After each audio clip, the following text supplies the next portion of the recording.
All right, welcome back to Problem Solver Politics. I am your host, Cardin Ellis, with Cody the Oracle. Hey, everybody. And, as you guys know, we go to all the Andrew Yang events that we can. And we've been to 2 LA rallies now. And it was really interesting to see the difference between the crowd's enthusiasm for Andrew Yang in the first one and in the second one. And if you've ever interviewed with us, you know that we ask some specific questions. What would you do with $1,000 a month? Who did you previously vote for? And do you think Andrew Yang can win? And we've got a pretty surprising montage here that shows the evolution of people's opinions on that very question. Cody, what's going on? Yeah, well, I guess let's hit it. So we'll play both the video clips, and we'll come back and kind of talk about what's changed over that period and kind of what we saw. So here we go. Do you think Andrew Yang can win the primaries? No, I don't think it's really likely at all. Okay. 0% chance. Okay. I say 1% chance. Do you think Andrew Yang can win the Democratic primaries? No. I'm optimistic about him, but I don't think so because he's not rhetorical enough. Likewise, I don't think so. When you have people like Kamala Harris and Bernie running again. Do you think Andrew Yang can win the primaries? So I think he can. He needs to get out there and be well known. He needs to use the algorithms to his advantage. A lot of people have expressed fear about whether or not Andrew Yang could win the primaries. You think he could win the primaries? Probably not, but I'm going to support him anyway. All right, awesome. What about you? Do you think Andrew Yang could win the primaries? Hopefully. I have faith that he will. Do you think Andrew Yang can win the primaries?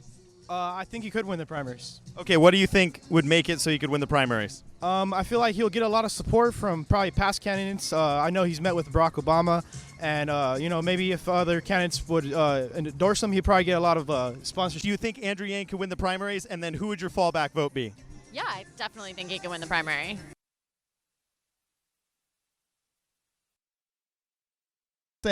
All right, so as you can see, there was a myriad of responses, but correct me if I'm wrong, Cody. My general impression was, in all of the interviews, both on and off camera, that in the first rally, there was a lot of interest in Andrew Yang. There was kind of looky-loo interest, but not a lot of people took him seriously. Whereas on the second LA rally that we went to in MacArthur Park, there was a lot more enthusiasm and a lot more taking of Andrew Yang seriously, as evidenced by how people responded. True or not true? Well, let's just run the footage and check out. Okay, cool. Do you think he can win?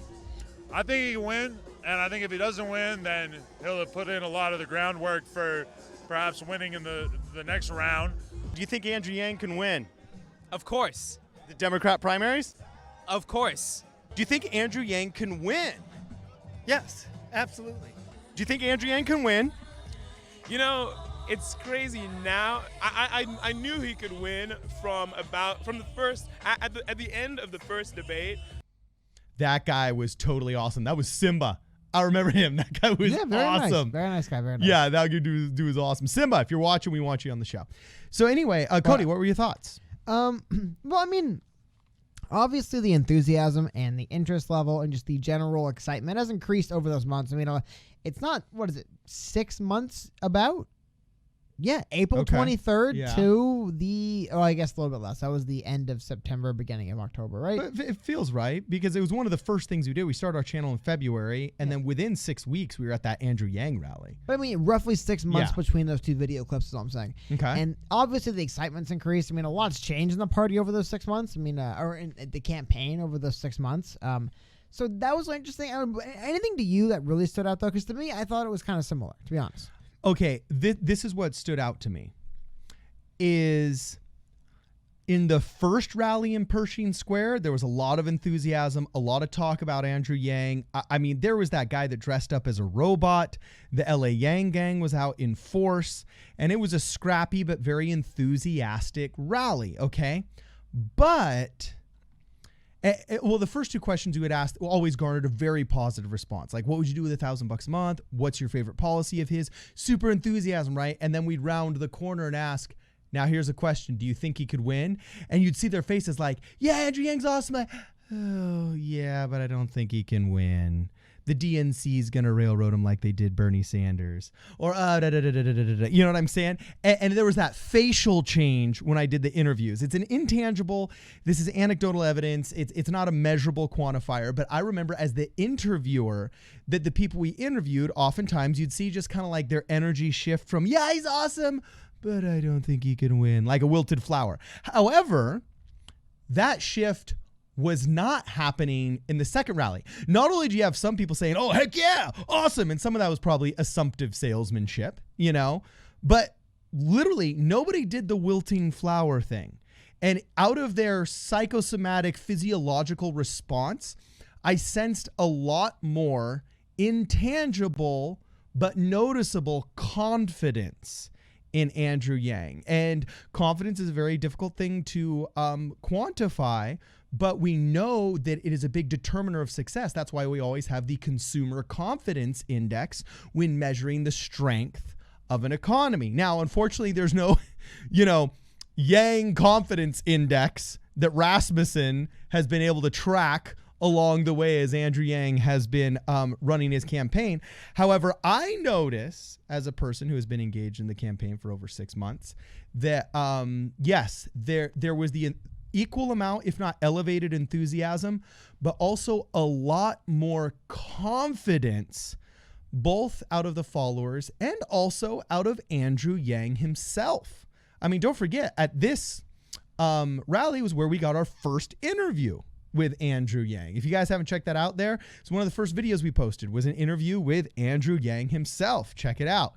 However, even Andrew Yang at the second rally seemed a lot more confident. I mean, come on, he's coming to the stage with a rapper this time and pyrotechnics. You know what I'm saying? And back April 24th, when that first rally took place, he was polling at, I believe, 1.4%. So he considerably, he's still only polling at about 3. For whatever reasons, the polls haven't budged in a little while on him. That's another video for itself. I don't know why he hasn't budged too far in the polls at a certain point. Still, I mean, double where he was basically at that time. So, I mean, a lot has changed for the public. I mean, he's been on multiple debates. That was before the first debate. He's been on 3 debate stages now. He's been on countless TV things now. I mean, there is more notoriety out there, right? So a lot of that has changed. Yes. And so it boils down to a big question where we ask people is, can Andrew Yang win? And we have gotten all kinds of different responses. Interestingly enough, in Santa Monica just last week, we met a man named Nathan who, if you watch today's earlier video, suggested that Yang cannot win because he's shorter than Trump, and height has actually dictated presidential success more than any other measurable quantifiers out there in the past 200 years of our popular vote history. We did a video on that, while others were saying, yes, absolutely, yes, absolutely, yes, absolutely. And I definitely noticed, Cody, my third-party observer opinion here is that the pathway is widening for Andrew Yang. It's pretty much now accepted that Bernie Sanders, that Joe Biden's going to drop out if he's just going to have to. The heart attack that Bernie Sanders had took a ton of wind out of his sails and his support. And now there's some polls where even Elizabeth Warren hath surpassed him. Okay, so Elizabeth Warren has gone from being the shadow frontrunner to being the frontrunner as evidenced by Las Vegas data. Now it's illegal to bet on presidential politics in the United States of America, but that doesn't stop our websites from carrying the information from European bookkeepers. But Cody, I think we're not the only people that think she will be the frontrunner. After which, the only real person that's trending upward would be Andrew Yang. So in my opinion, it seems like it'll be a 2-person battle for first between Yang and Warren. What do you think? Yeah, what do the bookies say? Yeah, exactly. It's scary. No, the betting numbers are worse than that. Now, I'm not exactly sure. I believe this is an aggregate of some different European sites. I wish I could have more legitimate stuff. Take it with a grain of salt. However, they say Elizabeth Warren basically a lock. She's done. Joe Biden, then Hillary Clinton is actually third in the odds, according to these bookmakers. Can you believe that? Followed by Bernie Sanders, Pete Buttigieg, and then Andrew Yang. Again, I don't know how reliable or trustworthy this is. I'm not exactly sure what another source, though, for betting on elections, which is Predictit. A lot of people use this website, predictit.org. Yeah, our And- friends over at Nerds for Yang are constantly flashing this, I believe, right? Well, it's one of the most popular websites Yeah. for this. And Andrew Yang has risen a lot over the past while and is currently in third place. I mean, basically the money, and we both believe Joe Biden's going to falter. And I honestly do think this is the better view of what we're actually looking at. It kind of is Yang and Warren. I think Warren is going to emerge. I'll show the polls, too. You can kind of see it happening in real time almost. And again, it's weird. I know everyone always says polls suck when they don't agree with them, and then they use polls to support their arguments. But I do think at the very least, if we're going to take a look at polling data, you could see between Biden, Warren, and Sanders, there was a little period of time maybe where you can kind of see these three people bunching up, and it's Warren trending up, Biden trending down, Sanders trending down. So I think of those three, it's going to be Warren. Another thing to get into, it's kind of interesting. I've shown this a lot, but I do think it kind of matters it matters more now, almost, because, I mean, again, I don't want to, like, be unfair, but just seriously, if Bernie Sanders is one of the oldest people running and he had a heart attack, I'm glad to see he seemingly has bounced back so well. He seems to be doing very good for someone who just had a heart attack like that, because I guess he described it as being, not the most severe event of all time, but still, he had to go to the hospital. It's a heart attack. Yeah, it was bad. I just think overall, just confidence will just drop a little bit, because it's like, Elizabeth Warren hasn't had a heart attack. Like, at the end of the day, that will kind of add up. Still, he raised the most money, Bernie Sanders. Yeah. And again, I'm saying he's falling in polls before health issues leak. And again, looking at these numbers, what jumps out to me is that Andrew Yang made, 4 times more what he did in quarter 3 from quarter 2, fundraising numbers. And everyone else basically made the same or less, with the exception of Bernie Sanders, who I think has a whole new set of issues. I think a lot of stuff points to Andrew Yang rising.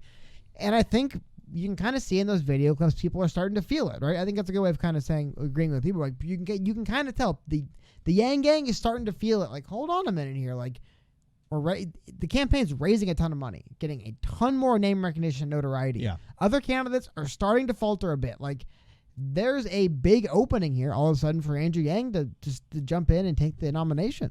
Yeah, and the last bit of data we'll check out is, can you pull up the Washington Post article? I just Discorded it to you.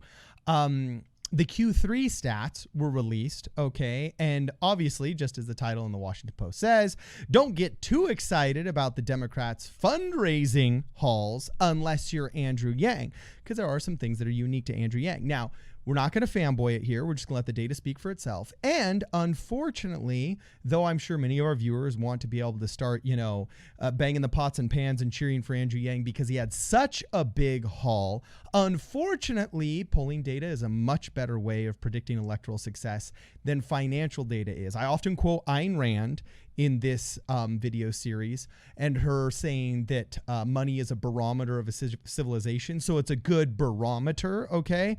But that's it. Unfortunately, it's not as good a predictor as polling are. Why? Because, well, infamously, Donald Trump had very, very little funding at the beginning of his campaign. At this time of his campaign, he barely had anything, and now he's our president. Also, Ron Paul, classically, guy I voted for in the earlier 2000s, had tons of money from a very avidly enthusiastic fan base that was willing to give him very disproportionately high fundraising dollars, but wasn't represented in the ballot box as much. And in this race, we kind of see some similar things going on. Pete Buttigieg, for example, despite having very low poll numbers, is able to create a lot of enthusiasm and has a good fundraising effort, but unfortunately probably won't serve him as well. Bernie Sanders rocked in a ton of money. Elizabeth Warren obviously had her successes, and Joe Biden got the $50 million enough necessary to pass the threshold of what people consider a serious enough amount of money to launch a national campaign. So unfortunately, just based off of fundraising dollars, we can't really say like, oh, okay, cool, that guy, historically, whenever somebody has tripled between Q2 and Q3, how much they've made, they've won. There's almost literally no correlation other than the fact that you have to be able to raise money if you're going to win, and you have to be able to raise a lot of it. But what's a lot of it?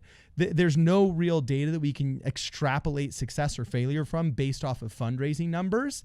You have to defer to polling, but all of us, like I said before, with our gut reactions, know that that's obviously a very good sign if you're wanting success in the Andrew Yang campaign. So anyway, obviously, the jury's still out on whether Andrew Yang can win or not, okay? However, based upon both our interviews that we had in the Pershing Square LA rally and the MacArthur Park LA the Rowdy Rally, which is what it was, we've noticed, both Cody and I, an increase in both general support, financial support, and enthusiasm that seems to be translating into fundraising and awareness. However, you're still, David, up against that behemoth Elizabeth Warren Goliath, and we're going to see who wins. You got anything else to say, Cody? I mean, and just that, what I think what we're seeing here, I think people are kind of feeling and starting to see is, I know we show this graph a lot, and it's the aggregate graph of candidates polling data and stuff, right? But you'll notice Andrew Yang has never had that big surge. Kamala Harris had it. She couldn't hold it. She kind of fell. Warren's still riding hers.